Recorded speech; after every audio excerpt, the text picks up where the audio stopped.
गरियाबंद जिले के देवभोग ब्लॉक के कई ग्रामों में बिना किसी लाइसेंस व वैध दस्तावेज के बेधड़क व धड़ल्ले से फल फूल रहा कीटनाशक का व्यापार।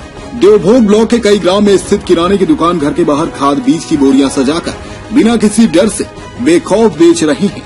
जब हमने इनमें से ग्राम सितली जोड़ के एक किराने दुकान के संचालक जिनसे की खाद बीज दवा लाइसेंस के बारे में पूछा तो उसने गुमराह कर बात को बदलने की कोशिश की। देवभोग ब्लॉक में मानसून ने दस्तक दे दी है। किसान खेती की तैयारियों में जुट गए हैं। खेतों में पर्याप्त पानी हो जाने से वे अब खेतों की जुताई और बुआई कर रहे हैं। किसानों की जरूरतों को देखते हुए देवभोग के दर्जनों ग्राम में खाद व बीज की दुकानें भी लग चुकी हैं।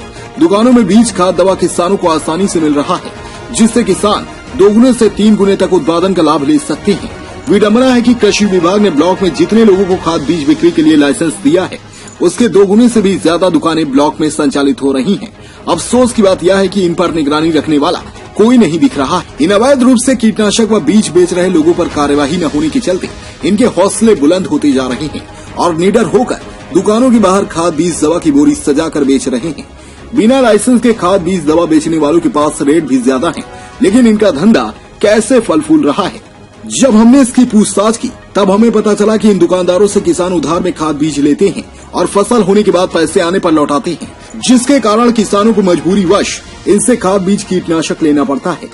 जब हमने देवभोग ब्लॉक के कृषि विस्तार अधिकारी जिया नाग से इन बिना लाइसेंस के बेच रहे खाद बीज वालों के बारे में पूछा तो उन्होंने कार्यवाही की बात कही है। भैया बिना लाइसेंस कैसे बीज बेच रहे हैं? लाइसेंस अपना एरिया में तो सब ऐसे बेच रहे हैं। आप कैसे बेच रहे हैं? देखो थोड़ा बहुत लाते हैं हम लोग, फिर बेच देते हैं। जो भी बच जाता है उसी को घर की खेती में लगा लेते हैं। किसके कहने से बेचते हो? कौन क्या कहेगा भैया, सब ऐसे बेच रहे हैं तो हम मिला के बेच रहे हैं। कहने से बेच रहे हैं? नहीं।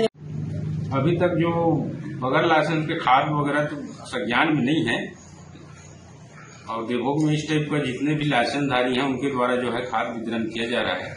हमारे संज्ञान में नहीं है कि बगैर लाइसेंस के खाद भी गांव-गांव दिख रहा है। इस प्रकार की कोई सूचना नहीं है। सूचना आने पर किस प्रकार की कार्रवाई होगी? जैसे ही सूचना मिलता है उसके बाद जो है प्रशासनिक कार्रवाई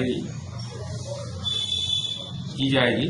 हो सकती है एक लाइसेंस में एक ही दुकान संचालित होगा और जहाँ को उसका गोडाउन दिया है उन्हीं गोडाउन के माध्यम से वो जो है अपना खाद भी विक्रय कर सकता है।